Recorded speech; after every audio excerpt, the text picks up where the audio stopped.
The Pool Guy Podcast Show. The Pool Guy Podcast Show. The Pool Guy Podcast Show. Yeah! Hi, and welcome to the Pool Guy Podcast Show. In this episode, I'm going to talk to you about pool filtration, and it's something that's really key to your pool and to your pool care, and I think it's not something that's talked about as often as it should be. It is one of those things that's kind of ignored because everyone's focused on the chlorine level and also on the LSI and on other things of the pool, and very rarely do they focus on the circulation or the filtration of the pool. Pool Service Pro. Open a Leslie's wholesale account today and receive wholesale pricing on products you use every day. Leslie's Pool Supply offers convenient locations that are open 7 days a week. Another great benefit of opening a Leslie's wholesale account is Leslie's referral program. Get referred to a customer looking for weekly pool service. Save time and money and grow your pool service route and become a Leslie's Pro. So you can have your pool at 30 parts per million of free chlorine, but if it's not running and not circulating, it's not going to look too pretty. And it's not going to be something you definitely want to swim in. How do I know this? I've used to take care of these homes back in 2008 that were, the market kind of crashed here and people just left their homes and let the bank take over. One thing the bank wasn't that great at was taking care of the pools. And so they would, of course, hire pool professionals to take care of the pools while they were listing it for sale. And sometimes it was hard to get the utilities switched over. And in some cases they couldn't. And I've had some pools that I was taking care of that there was no power to the house, which is very difficult. So I would just be putting tons of chlorine in and then brushing the pool and doing the best I could to make it look kind of milky gray. And that's about the best you can do in those situations until someone bought the house. And so I know for a fact that you can put a lot of chlorine into the pool. It can prevent algae to some extent. And then you can keep brushing it. But you're not going to have anything but like a cloudy, milky mess in the backyard. And in the same respect, I've had pools where they've had parties and had events, and the chlorine had zeroed out or been near zero. But since the pool was circulating and running for a long time, they didn't look that bad, and sometimes they didn't even have algae in them because the pool was circulating, and at least the water was moving around and was not sitting stagnant.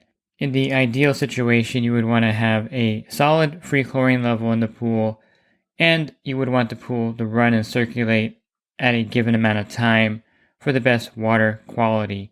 One aspect of filtration, of course, is the pool filter, and each filter type has their plus and minuses, and I would say that if you have a problem with filtration, the first suspect would be your filter. And as the filter gets old, you have some choices. You can upgrade the filter to a similar filter. You can change filter types. You can change the elements in the filter and try to get some more years out of it. But the bottom line is filters get old and you have to replace them at some point. The shell of the filter doesn't last forever and you're going to have to eventually update that filter.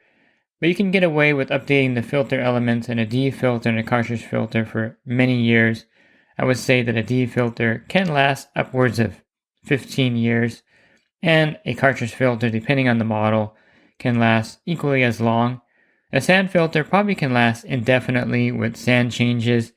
The sand filter is probably one of the easiest filters to maintain because basically all you have in there is sand or maybe another filter element similar to sand, that newer media that you have in the filter, and then you would just change that out and you can keep that going indefinitely with sand changes. Of course, the components start to wear out over time. You may have parts that leak that you can't fix, and then you have to replace your sand filter. But the biggest issue, I think, is when people neglect changing their filter elements or they neglect their filter entirely. I've gotten a lot of service accounts, where the filter was the main issue with the pool. They were having problems with cloudy water or algae, and they couldn't balance the pool or keep it maintained. And I took over the account, and I turned things around within the first 2 weeks. It was like a miracle to them. But really, in reality, it was the fact that they weren't maintaining their filter. And it's kind of one of those secrets in the industry that, you're going to get a lot of service accounts from customers that try to balance their water. They're putting chlorine in. They're trying to get things to look good. but they're not running their pool long enough, and the filter is a mess. I can't tell you how many times I've taken over a D pool filter, and I take it apart and there's no DE in the filter, or it's just a very light coating, nothing that's going to filter out the water. Or two, and this has happened in some occasions where the DE is in the filter to such an extent that it's a gigantic brick. They overdid the DE. They put maybe a 25-pound bag in a 60 square foot DE filter or something like that, because there's a crazy amount of diatomaceous earth in there, and it's just packed in where you can't even get the grids out. And I'm sure if you've been doing service long enough, you've run into one of these DE filters where they're just packed solid with diatomaceous earth. And of course, it's not going to filter the water properly.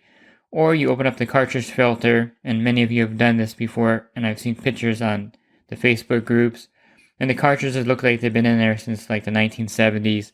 They just look really bad, and there's no bands on them. They look horrible, and of course, there's not going to be much filtration going on with that either. Or you get to a pool with a sand filter, and you try to backwash it, and all that comes out is clear water, and then you know that probably the customer never put it in backwash for like 2 years, and the sand is just going to be like cement at that point because it was never stirred up and agitated. And all these things I'm telling you all these things because these are all things that have actually happened, and I've experienced these things, because a lot of people neglect or ignore the pool filter because it's not something that's preached from the pool pulpit. No one really talks about it. It's kind of a boring subject, and it's something that is overlooked because everyone's hyper-focused, I think, on pool chemistry, LSI, and that aspect of pool care. And very few people will focus on filtration or take the time to explain it to the customer or to people learning in the industry. So I'll keep things very basic for you here, and I'll just give you logical reasoning behind things, and I'm not going to explain in detail hydraulics and all these things, or the ideal circulation time. Basically, you would want to run your pool, and you would want to have a clean filter or an operating filtration system, and you want to have the pool water balance, which means that you have the proper level of chlorine, that the pH is not wildly high or extremely low, and that the alkalinity is within range also. It's not like at 240 or it's not at 20, and you don't want to have the cyanuric acid at 200 parts per million. That's a whole nother problem with the water balancing. You can have a pool out of balance. Maybe you can have a pool with lower free chlorine, 1 or 2 parts per million. And if you're circulating that pool long enough, you're not going to have many issues. It's when you don't run the pool long enough that issues start to develop. Now, how do you know your runtime of your pool? Well, there's all kinds of rules of thumbs. If the sun's out for 12 hours a day, you run your pool 12 hours. If the sun's out 8 hours a day, you run your pool 8 hours. Those don't factor in the size of the pool or the use of the pool. So I would say those are out of the question. I wouldn't use those kind of weird rule of thumbs that developed in the industry. I would use the rule of commercial pools, which is that a commercial pool runs 24 hours a day. The actual motor and pump, or the motor itself, I should say, is actually designed to run 24 hours a day. The same thing with these. The motors are pretty much the same that you would find on swamp coolers, on businesses or warehouses that are open 24 hours a day, and they're designed to be run constantly. I've had pools where I've had the pump on, and these pools are heavily used pools, and they've been running 24 hours a day, and I never turn them off. Even when I go to clean out the pump basket, that's probably the only time they ever turn off. But most of these pools that I run 24 hours a day, I have a skimmer sock, a filter sock in the skimmer basket, and I really never need to turn these pumps off, because sometimes when you turn off a pump, it doesn't turn back on because it's running so long, and this has happened to me before, and you have to change the capacitor out. And the thing is, they're really designed to run all the time. And if you run a pool 24 hours a day, and there's one pool that I had in particular that I ran 23 hours a day, it would just turn off for 1 hour, and it's just because the customer didn't want it running 24 hours for whatever reason. What's that 1 hour going to do? I don't know. But it ran for 23 hours a day, Pool never had any issues. It was a fairly large pool, 35,000 gallons or so. And it's one of those things where I learned by running pools longer that the pools look better the longer you run them. Now, this was before the advent of variable speed pumps, and I think the energy cost in California was nowhere near as high as it is now. So running the pool 24 hours a day wasn't detrimental to their utility bills as it is nowadays. But I can tell you from my experience, the longer you run your pool, the better off you're going to be. Or as long as you can run your pool for the longest amount of time you can tolerate, the better off that pool is going to be. And I've had customers I've fought where they want to run their pool 2 hours a day. Or when I set it for 8 hours, they move the on-off trippers down to 4 hours. And it's a constant battle sometimes. And it can get to a point where you have to kind of drop that customer because you don't want to fight that battle. You don't want to fight the battle of the pool running for 2 hours a day, you putting extra chemicals in, you spending extra time there treating algae and trying to keep the pool in shape, when simply running the pool longer would solve the problem. So the runtime of the pool is really based on your tolerance and how clear or the clarity of your pool is based on how long you set it for. This sometimes is something that you have to do a trial and error unless you have a flow meter. Now, the Pentair pumps have a built-in flow meter, which is nice, the VS pumps. And you can get the Flow Viz, which I think is the best flow meter. You can put it right where the Jandy check valve is. You can just buy the top portion. And you can kind of gauge the flow of your pool by the gallons per minute. But I would say that logically, the longer you can run your pool, especially with the variable speed pump, the better off your pool is going to be. I'll give you a practical example. If you had a 15,000 gallon pool and you had a VS pump on there, there's really no problem with running it at maybe 1600 RPMs for 12 hours a day and then running it at 2100 RPMs for maybe 10 hours a day. So that's 22 hours of runtime. And that water is continuously circulating. I can guarantee you if that filter is in good shape and operational, you're going to have crystal clear water because you're running that pool all the time. I mean, if you ever see water features at a business and they look so good, crystal clear, and you're like, wow, how do they keep these things looking so great? They're probably running that water feature 24 hours a day, and that's why it looks so great. So the key with anything, and even if you see like a beautiful koi pond without any kind of algae in there, I can almost guarantee you that thing is running 24 hours a day, and they're keeping that water circulating because they know that's the key to clear water and safe water, and that's one reason why commercial pools are required to be run continuously, because the health department knows that that's the safest thing you can do is have that water just continuously circulating. So most commercial pools are running 24 hours a day for that reason. And your household pool, if you have a single speed pump, you probably can't do that economically anymore because the cost of energy has skyrocketed over the years.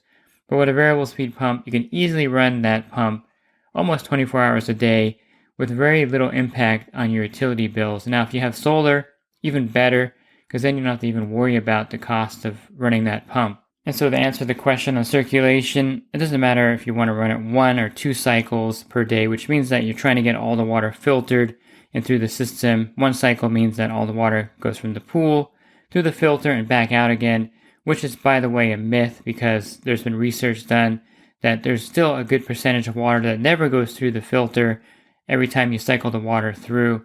So I would say the longer you can run your pool, especially with a VS pump, the better off you're going to be. And really, there's no argument. The longer you run it, the better it's going to look. And if you can run your pool longer, I say do that. And then, of course, I mentioned that the filter has to be operational and the elements have to be in good shape. How long do D grids last for? Well, they don't last as long as they used to. I can tell you that right now, that they're not manufactured the same way they were back in the 90s or 2000s. You can get probably a good 4 years out of a diatomaceous or filter grid. 3 years would be optimal. And I would say changing all 8 grids together is probably the best thing you can do. If you have a quad D filter, those cartridges seem to last a lot longer than the grids. But I would say when you get to the 5-year mark, just change all 4 quad E cartridges. A cartridge filter, of course, a single cartridge filter, I would change at least every 6 months or a year because those wear out very rapidly. and they're not super expensive. And I would say changing the single cartridge filter every 6 months to a year is probably the best practice, because then you're going to have a new cartridge all the time, and it's going to really help with the water quality. Now, if you have a quad type cartridge filter with the 4 cartridges, they'll probably last about 3 years, and I put my customers on a 3-year rotation. Every 3 years, that cartridge gets replaced, no matter how I think it looks. It may look fairly good, it may look ugly. I'll change it anyway every 3 years. Now, there is one exception to that rule, and that's the Stay Right System 3 cartridges. They may not really last more than 3 years, but it's not really something the customer can tolerate, changing those, because they're super expensive. There's really not much aftermarket with those cartridge filters from Stay Right, Pentair, I guess I should say. And there's something that would be, detrimental economically to the customer, changing those every 3 years. So I try to go 5 or 6 years with the Stay Right System 3, even though it's probably not optimal. It's one of those things where the cartridges cost sometimes more than the filter. The current price retail on the Stay Right System 3 cartridges for the 350 square foot modular media is $500, and for the 450 square foot, which is the ones that are most common in my area, you're looking at $740 for that big boy and that little skinny guy. They're both gigantic, by the way. And it's one of those things where, $739, you can probably buy a whole new cartridge filter for that price. And so you don't want to change these out every 3 years just for the economic factor. And I believe these last longer. They seem to be much more longer lasting cartridges than the regular quad type cartridges. And don't get me wrong, I love the Stay Right cartridge filters. It's just those 8 clamps kind of get tiring. And it's one of those things where cleaning them is kind of a pain sometimes because they're quite heavy. But most other cartridge filters, I change the cartridges every 3 years like clockwork, and I'll make a note of it when I'm cleaning the cartridge filters to know when the last time I changed them, so that I know that they're on the schedule to be changed at a certain date. And the sand filter, of course, you can maintain the sand filter pretty easily if you backwash it regularly, which as a pool service professional you should be doing for your customers. When do you backwash a sand filter? Only when the PSI goes up by 10. So if the clean sand filter is at 20 PSI, you want to backwash it when it gets to 30 PSI. And you don't want to over backwash a sand filter either, because that causes problems with channeling and other things. And you don't want, of course, to neglect backwashing a sand filter, because as I mentioned, if you don't backwash it for a year or two, it becomes a piece of cement basically in there, which is something that's really hard to fix. You just have to change that sand and break it apart. And it's one of those things where people don't really think about it, but the sand filter really needs regular backwashing, not over backwashing, but regular backwashing for it to function properly. And I'll briefly touch on upgrading your filter. Let's say that your filter is getting old and you want to change it. If you have a sand filter, I would say in most cases, you probably want to cut that thing out and put in a large cartridge filter, 400, 500 square foot cartridge filter, to make up for your 400-pound sand filter. And I think you're going to be better off with a cartridge filter. If you have a D filter, I too recommend that you cut that out and put in a cartridge filter. I just find the filtration of the cartridge filter to be better, and I like how easy it is to clean them. And you're not going to save any money with the cartridge filter over D filter, because you have to change the cartridges just like you have to change the elements. And the cartridge filter is going to be more maintenance for you if you have a sand filter now.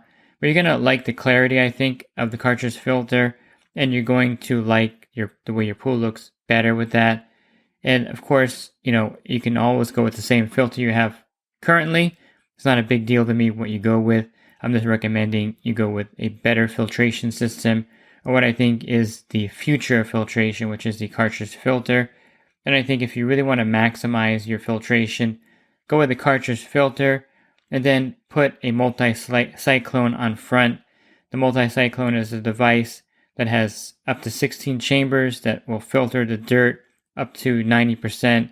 So Waterco is the manufacturer of these multi-cyclones, and you can buy the Jacuzzi branded multi-cyclone at Leslie's, the JMC16, and I think it's a great device to put on your cartridge filter to help trap some of that dirt. It's also great for a sand filter to trap that dirt. I wouldn't say it's great for a D filter, because you wouldn't be able to recharge the D filter, because the multi-cyclone won't let D pass through the skimmer into the filter. That's how good that it filters out So that's my ideal setup, a cartridge filter with a multi-cyclone on front, and then of course running your pool for the appropriate amount of time.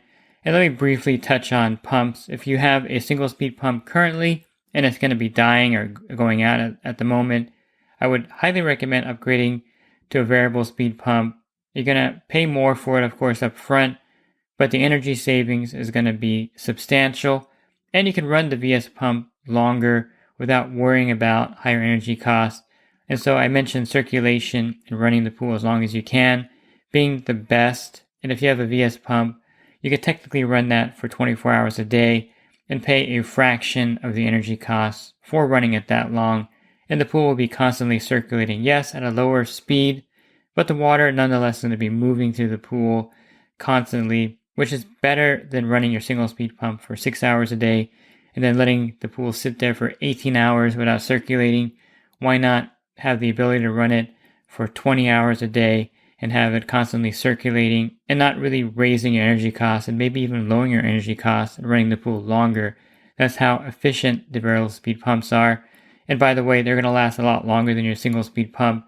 So you're investing in a product that's going to be long lasting and save your energy. So to me, that's a no-brainer if you have a single speed pump and it goes out. And besides that, there's some regulations that kind of stop you from buying another single speed pump, but there's a lot of workarounds, of course, that we found in the industry for that. But I would say there's no reason for you not to upgrade to a variable speed pump at this point with so many different models available and with the benefits of having a variable speed pump and the benefits of running your pool longer and for the water clarity aspect of it. And last, if you really want to have the best looking pool, of course, circulation and filtration are important, but you also want to make sure that you're balancing the pool water. I don't want to neglect that or minimize balancing the water. I'm just saying that circulation and filtration are just as important as balancing the pool water. And if you have all three going at the same time, circulation, filtration, and the water balance, you're going to have a lot of customers come out and say, my pool's never looked as good as when you're maintaining it. I can't believe it. It looks great. It's so crystal clear. You're going to get all those kind of comments, and I think you're going to really enjoy that. And so really follow this directive. Have the pools running long enough. Have the filtration system operational at the full capacity that it can be. New elements, clean, and also make sure that you have the pool water balanced. If you're looking for other podcasts I've recorded, you can find those on my website, swimmingpoollearning.com. Just go to the banner, click on the podcast icon, and then a drop-down menu of over 1,300 podcasts will appear there for you. And if you're interested in the coaching program that I offer, you can learn more at poolguidecoaching.com. Thanks for listening to this podcast. Have a great rest of your week, and God bless. Real quick, if you're not using pool service software, try Skimmer free for 30 days at getskimmer.com/poolguy. Again, that's getskimmer.com/poolguy. Skimmer, everything you need to run your pool service business all in one app. Pool Service Pro. Open a Leslie's wholesale account today and receive wholesale pricing on products you use every day. Leslie's Pool Supply offers convenient locations that are open 7 days a week. Another great benefit of opening a Leslie's wholesale account is Leslie's referral program. Get referred to a customer looking for weekly pool service. Save time and money and grow your pool service route and become a Leslie's Pro.